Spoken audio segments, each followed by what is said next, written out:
Obrigado. É uma honra estar aqui com vocês nesse comecinho de noite aqui, né? Exato. Eu sou o Wellington, né? Pode começar, fica à vontade. Pode começar? Posso? Muito obrigado pelo convite. Obrigada. Vou tirar minha tela aqui. Vamos lá. Opa, passou muito. Vamos voltar.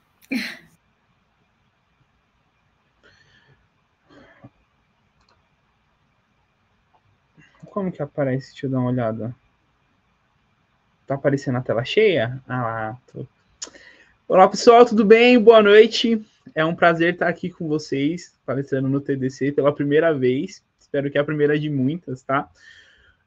O assunto que eu vim trazer hoje aqui para a gente debater, discutir um pouco, é o assunto sobre inclusão digital, tá? Voltado para deficientes visuais. É mais um estudo de caso, um pouco da minha experiência que eu tive e algumas soluções que eu acabei trazendo para essa área quando eu atuei, né?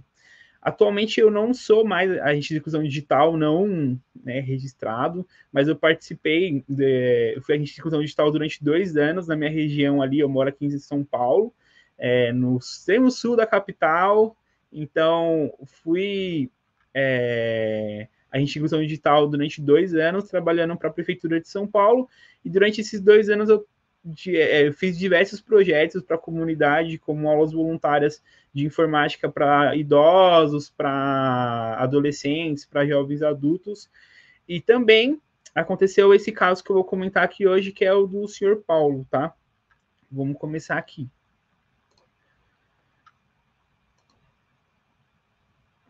Primeiro eu vou comentar um pouco sobre o que é a inclusão digital, tá? A inclusão digital, ela é o nome dado ao processo de democratização do acesso à tecnologia da informação, de forma a permitir a inserção de todos na sociedade da informação. O que seja, a sociedade da informação digital, ela é a internet, né? A gente tem acesso a tudo, a praticamente tudo pela internet, seja todo tipo de informação, seja ela boa ou ruim, né? Então, quando a pessoa é incluída digitalmente, além dela ter acesso a isso, ela consegue também alimentar essa rede, né, de sociedade. Uma boa etapa de inclusão, o que ela traz para a gente de como benefício, tá?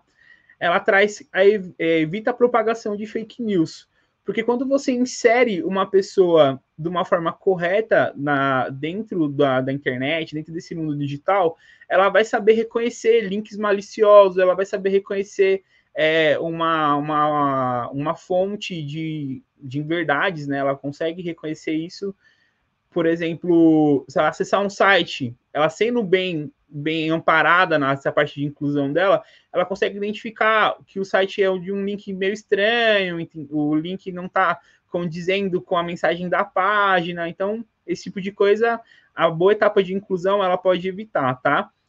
Agrega informações na internet. Então, quando você traz uma pessoa que está fora desse ambiente, inclui ela dentro desse ambiente digital, ela traz as vivências delas, seja com um post no Facebook sobre como que era a terra dela, seja ela alimentando um vídeo do TikTok falando sobre a experiência dela. Então, ela agrega informações na internet, né? Ela pode criar o seu próprio blog, ela pode criar o seu próprio site. Ela tendo uma boa etapa de inclusão, ela consegue alimentar mesmo, colocar mais informações, sejam pessoais, seja de estudo dela dentro da internet.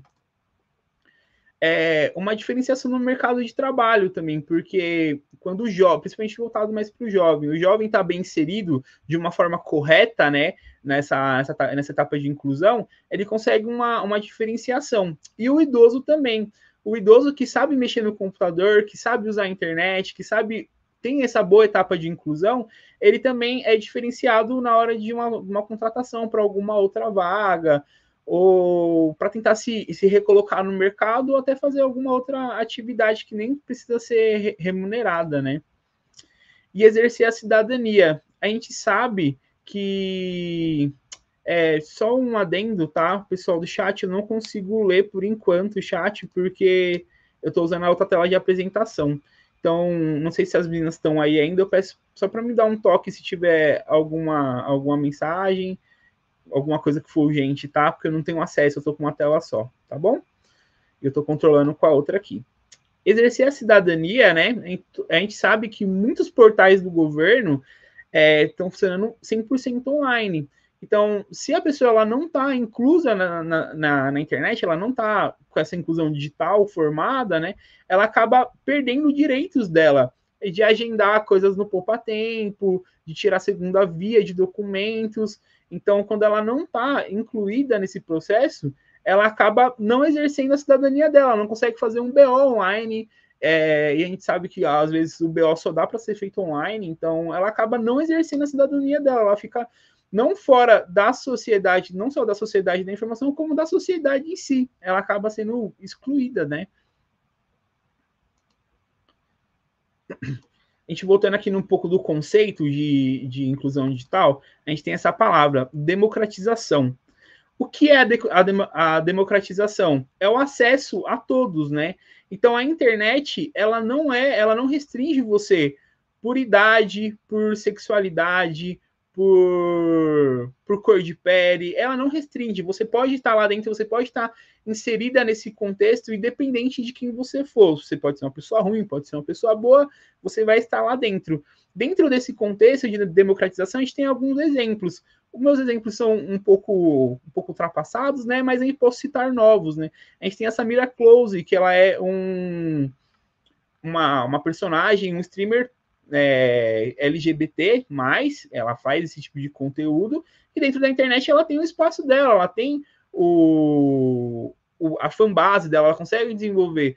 A Careca TV, que hoje já não é mais uma criança, é mais uma adolescente, né? Mas ela é uma criança com câncer que produz conteúdo para a internet, né? Nessa época que ela tinha câncer e produzia para a internet, e não é o câncer que vai limitar ela de alimentar essa rede de informações. E até o senhor Nilson Isaías Papinho, não sei quem lembra dele ainda, né?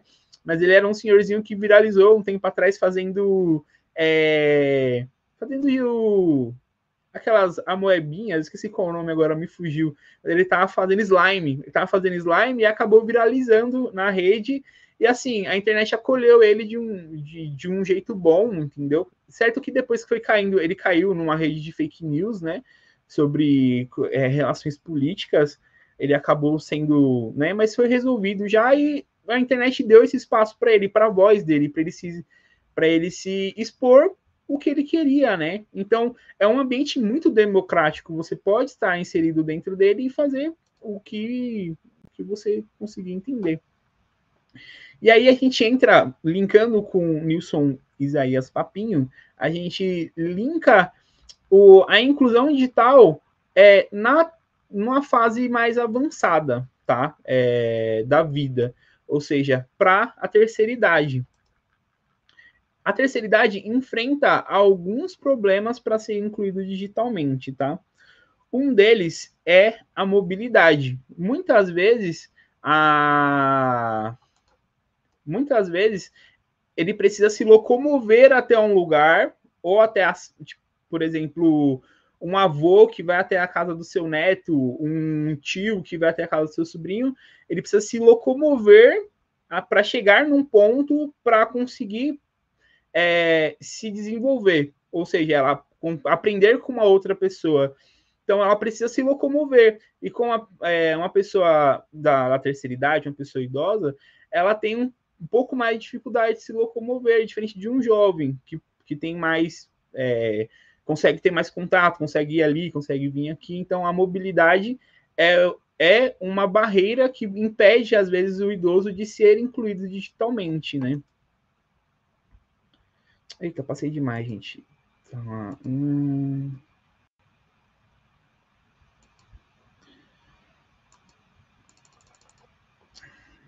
Deixa eu voltar daqui, peraí. A mobilidade, falei. A capacidade cognitiva, né? Segundo essa matéria aqui do Globo e alguns dos estudos, o idoso é um pouco mais lento no processo de aprendizagem porque eles acabam acumulando. Então, é como se fosse um HD que, com o tempo, vai enchendo, né? Ele vai enchendo Ele vai enchendo o HD dele de informações, e quando chega na idade mais avançada tem muitas informações, então ele tem que acabar apagando algumas para aprender coisas novas. É mais difícil aprender, né? A gente sabe disso, que acaba atrapalhando para o desenvolvimento do idoso, porque realmente é um cérebro já que está em desenvolvimento há muito tempo, não é mesmo? Aqui é o nosso caso de estudo, que é a vivência que eu tive, tá?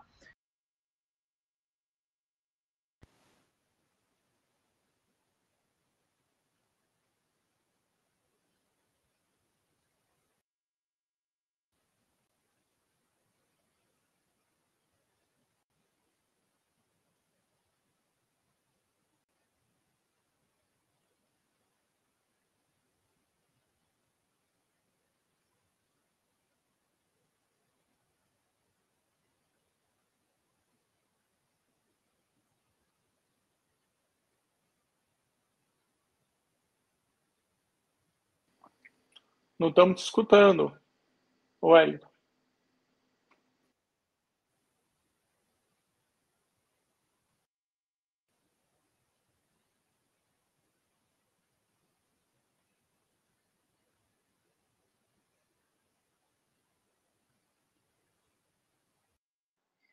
O Wellington teve uma variação na sua...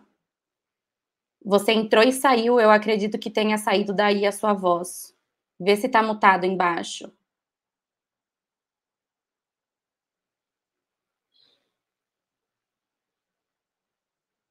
Você consegue sair e entrar de novo, por favor?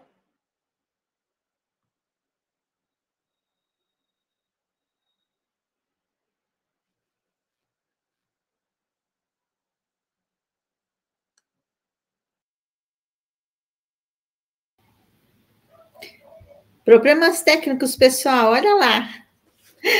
Vamos aguardar um pouquinho para ver se o Wellington consegue voltar. Porque, de repente, estava falando e ficou mudo. Pois é, tecnologias. Elas são muito boas, mas, às vezes, também é uma faz falhadinha, a né? gente ter uns desafios, né? Nossos desafios. Mas faz parte. Você sabe que eu estava preocupada pelo barulho de chuva que estava com o Eduardo. Nossa, eu também, mas eu não lembro, ele falou que era de São Paulo? Eu também não lembro qual é o estado que ele comentou, não sei se ele falou qual era a Eu não me cidade. lembro. Mas o fato da chuva, a gente O ouvia, trovão, né, o trovão. Ali eu achei que a tecnologia poderia fazer que caísse. No entanto, não caiu. E agora o Wellington que foi. É interessante a forma como o Wellington está explanando para a gente, né? muito interessante. Engraçado que essa palestra do Wellington tá meio que complementando a do Eduardo, sabe? Uma com a outra. Sim. Nossa, muito legal mesmo. O Wellington, fala alguma coisa para ver se a gente está te ouvindo. Não estamos te ouvindo. Não mesmo. Não estamos te ouvindo. Estou fazendo uma leitura labial que você falou, não estão. Eu consegui entender esse não estão. Bom que você traduziu para mim. Ele falou com muita intensidade, sabe, Graça? Não estão. Aí eu consegui Abriu entender. a boca bem aberta. Agora, galera? Agora sim. Agora sim. Eu mudei. Bem-vindo de volta. O microfone estava da webcam, eu acho. Aí a webcam acabou desconectando aqui, eu bati no fio sem querer. Mas desculpa, pessoal, peço desculpas aqui. Deixa eu tentar retomar. Imagina. Fica à vontade, estamos por aqui. Qualquer coisa a gente entra para te dar o suporte, tá bom, ok? Obrigado. Deixa eu voltar um pouco aqui, que eu não sei que parte que eu acabei perdendo.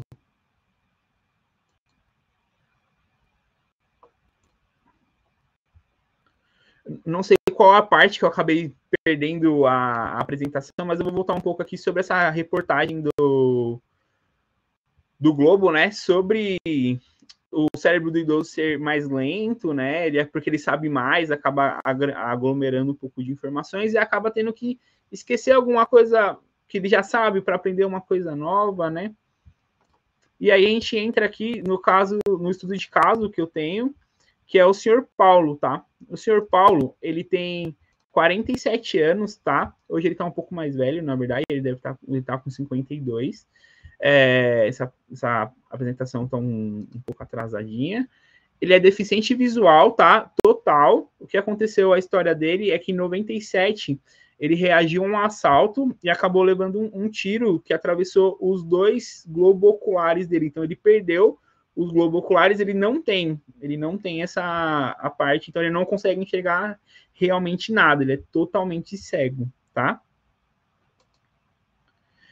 E com todo esse trauma, tudo o que aconteceu, ele acabou adquirindo uma deficiência intelectual leve, tá? Não é nada que atrapalhe exatamente a vida dele, mas o processo de aprendizado dele é um pouco mais lento, né? E para ajudar, né, para completar, ele é casado com uma esposa que é deficiente também, e então eles dois se locomovem juntos. Ela também é deficiente visual e deficiente física com uma redução de mobilidade. Então, o senhor Paulo, ele chegou até mim, eu trabalhava no Telecentro, né, que é uma das unidades aqui de São Paulo, que tem uma sala, tipo uma sala de informática comunitária, que você consegue acessar computadores. Ele chegou até mim e falou: Wellington, tenho um grande sonho de aprender a digitar para escrever o meu livro, né? Escrever um livro no futuro, contar um pouco da minha história, contar o que eu já vivi. Só que assim, não sei digitar. Você consegue me ensinar? E aí foi nessa parte que a gente comecei a pesquisar mais ou menos e descobri que a inclusão digital para deficiente visual é um desafio ainda maior, porque a gente tem algumas barreiras que eles enfrentam por não conseguir enxergar, né? E uma delas, na época que eu trabalhava na rede da prefeitura, é que eu não tinha acesso a ferramentas adequadas. Então, por exemplo, não tinha teclado adaptado em Braille. O senhor Paulo também não sabia Braille. Então, mas de qualquer forma, eu não tinha acesso a esse teclado especial também, que é um teclado com um sistema diferente, um layout diferente, né? Eu também não tinha acesso a esse teclado, né? Até cheguei a solicitar para a prefeitura, mas eles não conseguiram. Até mesmo um fone de ouvido, né? Para a gente conseguir ouvir o narrador do computador.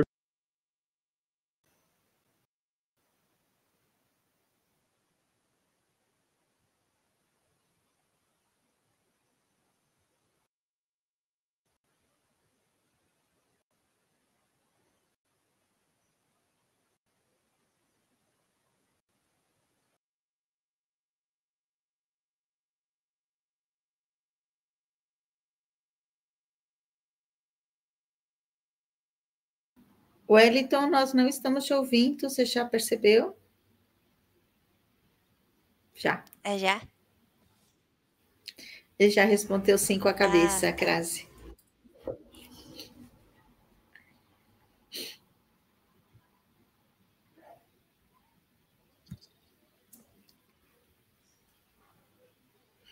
Consegue me ouvir? Vamos persistir. Sim. Agora sim, agora sim. Perdão, é que minha entrada USB tá meio sensível aqui, eu tô passando o slide, tô acabando batendo no fio, tá? Então, até mesmo para o acesso a um simples fone de ouvido, né, pra gente naquela época era complicado, porque não conseguia, né? E precisava para ouvir o narrador, né, o aplicativo de narrador, que era um outro desafio. E nós também não tínhamos nenhum software. O sistema dessa unidade que eu trabalhava era totalmente fechado, um sistema Linux totalmente travado, porque como acesso para a comunidade, para não instalar coisas, né? Então eu não tinha acesso a diversos narradores que tem no mercado.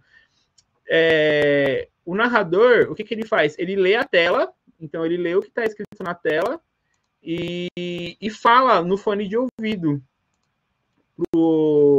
para quem não consegue enxergar, conseguir entender o que está passando na tela, tá? Então, tem alguns softwares que fazem isso, que é o Virtual Vision, esse JAWS e o IBM Watch, que eles ajudam, são audio-narradores, né? Então, eles conseguem ler a tela e narrar o que está acontecendo. Não tínhamos acesso a esse software. E aí, com essa diversidade de barreiras, eu comecei a pensar por onde a gente começa para ensinar o senhor Paulo a digitar. Então, sentou eu e ele e começamos a conversar bastante sobre como que a gente pode fazer. E começou a ter um brainstorming mesmo, um turbilhão de ideias ali, né? Por onde começar, né? E aí eu comecei a refletir. Como que a gente digita no teclado? No teclado, eu trouxe até um teclado aqui, só um minuto.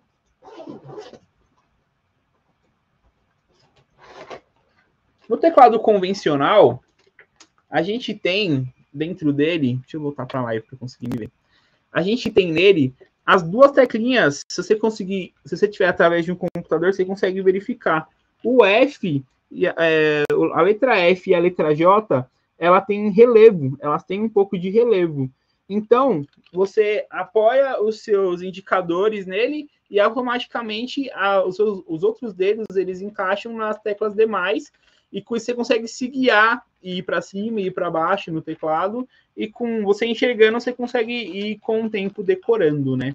E aí eu parei para pensar, por que não ampliar esse sistema e fazer um sistema mais tátil, realmente mais no toque, entendeu? E a gente acabou desenvolvendo um sistema, né? Vamos lá, vamos voltar. A gente acabou desenvolvendo um sistema que a gente pega um teclado normal, convencional, que nem esse daqui, e adapta ele com pontos de cola quente. Então a gente pega eu peguei a pistola de cola quente e desenvolvi um sistema de memorização baseando em algumas teclas-chave, que é o que eu vou desenhar aqui para vocês no slidezinho que eu fiz, tá? Ó, vamos lá. Eu dividi o teclado, a parte de letras, né? Eu dividi ele em 3 linhas. A linha de cima, a linha do meio e a linha de baixo, tá? Com essas 3 linhas, eu comecei a fazer as marcações. Eu sobressaí a marcação da letra F e na letra J. Só que elas não são uma marcação de uma forma aleatória. Era uma linha na parte de baixo da tecla. Então, a tecla é um quadradinho, né? Então, na parte de baixo tinha uma linha. Então, ele passava a mão, ele sentia uma linhazinha de cola quente. Então, ele sabia que se essa linha estivesse na parte de baixo do teclado, ele conseguiria identificar. Se está na parte de baixo, na minha mão direita, é a letra F. Se está na parte de baixo, essa linha na minha mão esquerda, é a letra J. Então, ele já sabia qual era a letra J. Com isso, a gente praticou a memorização, que depois da letra F e J, tem o D, o S e o A na mão esquerda, e o K, L e pontuações na mão direita. Dividi em 3, né? Linha do meio, linha em cima e linha embaixo. E eu fiz isso também nas teclas que são na parte de cima e na parte de baixo. Então, eu marquei a letra R com uma linha na parte de baixo, a letra U com uma linha na parte de baixo, a letra V e a letra M com uma linha na parte de baixo. Então, ele conseguia tatear o teclado e encontrar essas 6 letras. Quando a linhazinha está na parte de baixo, quer dizer que é uma tecla central. E aí eu marquei aonde os mindinhos também. Então eu marquei uma linha na parte de cima. Então ele conseguia encaixar o dedo indicador nas letras centrais e o dedo mindinho nas últimas teclas, né? Nas últimas letras. Então eu fui fazendo essa marcação da linha na parte de cima da tecla, no meio, na parte de baixo, na ponta na parte de cima. Porque aí ele tateando, ele conseguia se encontrar. E aí, no teclado, eu senti a necessidade de fazer algo um pouco maior, porque só a linha não estava conseguindo ajudar ele. Então, o que eu fiz?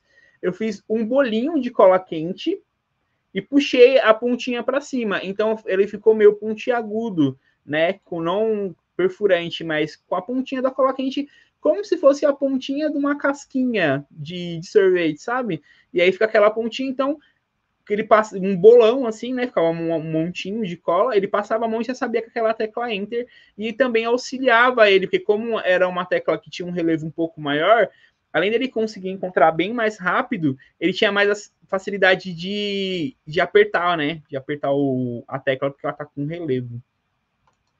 Essa marcaçãozinha em estilo pirâmide, né? E eu fiz também uma marcação em formato de círculo. Então, era uma bolinha sem esse relevo. Era só uma bolinha de cola quente que ficava em cima de teclas de atalho. Então,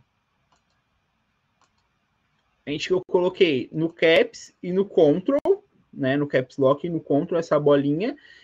O triângulozinho eu coloquei em cima dos shifts, né? Que são 2. E eu fiz um quadradinho, né? Como se fosse uma linha um pouco mais grossa, em cima do Tab. Então, todas as teclas estavam marcadas já com cola quente. As teclas de ação, né? Que são as teclas de atalho. Então, com isso, ele conseguia já acessar alguns atalhos. Então, ele apertava o Ctrl, ele já sabia onde estava o C. Ele apertava o Shift para colocar letra maiúscula na primeira. O Tab, já sabia apertar o Caps Lock para deixar todas as letras maiúsculas, né? Eu marquei o ESC e o F4 também, porque na parte de cima é um pouco mais complicado acessar o F1, o F2 e o F3. E como a gente não usualmente usa muito essas teclas, acabou que eu marquei só o F4 para facilitar ele a fechar a janela no Alt F4.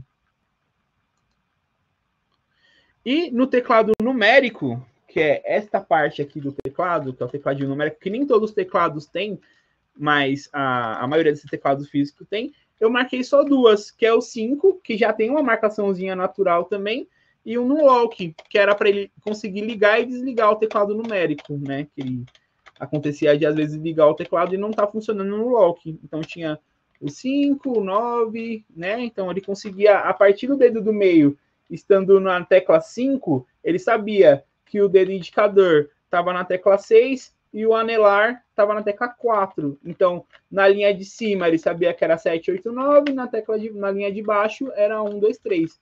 Então, ele conseguia digitar números, consegue digitar números através desse sistema também. Com esse sistema desenvolvido, a gente começou a praticar muito, muito mesmo. Ele tinha comigo 2 aulas na semana, de aproximadamente 1h30 cada aula. Aula assim, né? Treinamento, eu estava lá para auxiliar ele. Como ele não tinha um narrador, um fone de ouvido, eu que ditava as palavras e as letras para ele, e ele ia lá e digitava no sistema, digitava no teclado para conseguir fazer conseguir digitar mesmo. Esse aqui é um vídeo que eu vou soltar para vocês da nossa 5ª aula. Ou seja, era a 3ª semana dele comigo e ele já estava digitando frases inteiras. Eu peço perdão porque na época que eu trabalhava nesse local, não tinha um celular muito bom e acabei perdendo diversas gravações da aula porque o celular quebrou e eu não tinha subido na nuvem. Acabei perdendo a maioria do conteúdo, mas eu consegui salvar esse vídeo ainda, que é ele digitando nesse sistema. Como vocês podem notar, dá para ver claramente aqui no clipezinho que tem a marcação de cola quente, no mesmo esquema que eu falei, as mesmas marcaçãozinhas de cola quente, né?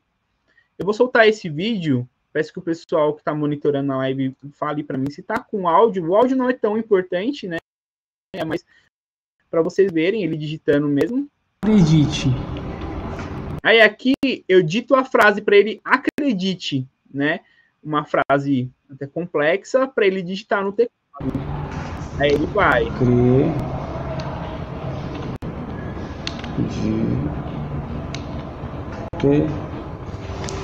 Não vai dar para ver, mas aqui é a folhinha do Word, onde ele digitou. Então, a gente tinha vários exercícios que a gente passava dentro dessa folhinha de Word, que era ele digitar o alfabeto A, B, C, D, até o Z, de trás para frente, aí depois digitar AA, AB, AC, para ele decorar aonde que está cada letra. Então, com esses exercícios de decoração, ele acabou decorando aonde está a posição das teclas e conseguiu digitar. Aqui não vai dar para ver o que ele escreveu, mas escreveu certinho, acredite. Então, a gente começou a aumentar o grau dos exercícios. Então, eram pequenas palavras, passaram a ser pequenas frases. Aí ele pediu para ser alguns versículos bíblicos, né? Então, eu pesquisei alguns versículos bíblicos e assim ele aprendeu a digitar 100% no teclado, com o auxílio desse teclado adaptado, né? E vamos lá, peraí, deixa eu voltar. E é com esse caso que eu trago para vocês que realmente é muito importante você se sensibilizar e ter a empatia com o próximo para acabar incluindo ele no ambiente digital, né? Já que tudo hoje em dia é muito digital. Então a gente precisa ter sensibilidade e precisa ter esse tato de pegar o problema do próximo para a gente e tentar fazer a diferença, né? Agir dentro da nossa sociedade. Então, o meu caso, eu ajudei uma série de pessoas do meu bairro ali, mas você não precisa abrir um curso gratuito, ser voluntário, não. Às vezes é você dar um pouco mais de atenção para sua avó, para sua tia, que está com um problema no WhatsApp, não está conseguindo mexer, direto o WhatsApp tem atualização e o pessoal tem um pouco de dificuldade de saber as novas funções, né? Então é isso, é ter paciência, sentar, mostrar, falar mais de uma vez, quantas vezes for necessário, porque isso é um processo muito importante e é o que faz a diferença no meio da internet, porque, como eu disse lá atrás, no começo da palestra,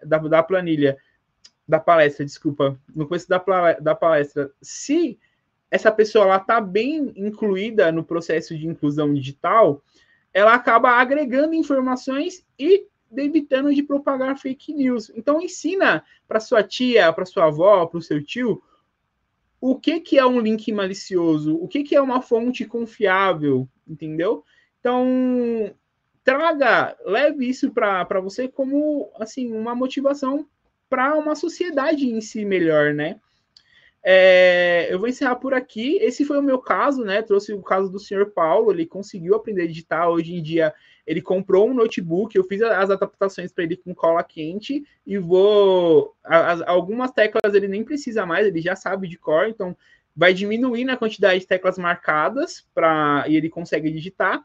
E ele está escrevendo o livro dele. Vez ou outra eu vou lá visitar para ajudar ele a revisar. Como tá, infelizmente, não tenho mais tanto contato com ele quanto eu gostaria por conta da diversidade da vida. Ele mora num lugar mais afastado, eu tenho que trabalhar agora em outras funções que não são agente de inclusão digital, mas é isso. Acho que deu meu tempo, né? Não sei se tem um tempo, se teve perguntas, se tem um tempo para abrir perguntas.